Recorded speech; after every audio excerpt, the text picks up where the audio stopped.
প্রথমবার আমরা সন্তানের বাবা মা হলে সেই সন্তানের প্রতি আমাদের কিন্তু আলাদাই একটা এক্সাইটমেন্ট কাজ করে। তাকে আমরা প্রচুর প্যাম্পার করে মানুষ করি, এতটুকু কষ্ট পেতে দিই না, যার ফলস্বরূপ সেও সেভাবেই বড় হয়ে ওঠে। তার কোনো কষ্ট পাওয়া অভ্যাস থাকে না, কারোর সাথে অ্যাডজাস্টমেন্ট করে নেওয়াটাও অভ্যাস থাকে না। তারপর সেই সন্তানটা একটু বড় হলেই আমরা বাবা মায়েরা দ্বিতীয় সন্তান নিই। এই সময়ে কিন্তু প্রথম সন্তান অনেকখানি মানসিক ও শারীরিকভাবে অবহেলিত হয়ে পড়ে।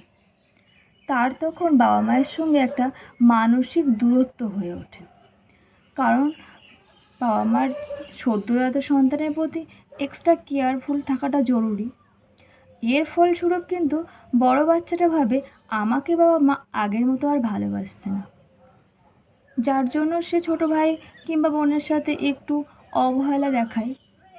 আর সেই জন্য কিন্তু বাবা মা আমরা সেই বড় সন্তানের উপর আরও বেশি রাগ দেখাই। এর ফলস্বরূপ কিন্তু দুই ভাই বোনের সম্পর্ক নষ্ট হয়। সেভাবে বাবা মা হয়তো আমার থেকে বেশি ভাই কিংবা বোনকে ভালোবাসে। যে কোনো ক্ষেত্রে কিন্তু আমরা বড় সন্তানটাকেই দোষী সাব্যস্ত করি। এটা কিন্তু খুব খারাপ।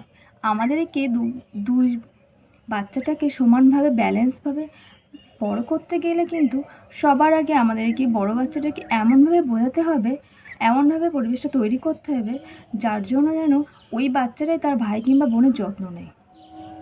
এটা না করলে কিন্তু ভবিষ্যতে ভাই বোনের সম্পর্ক নষ্ট হয়ে যাবে। এর জন্য দায়ী কিন্তু বাবা মাই।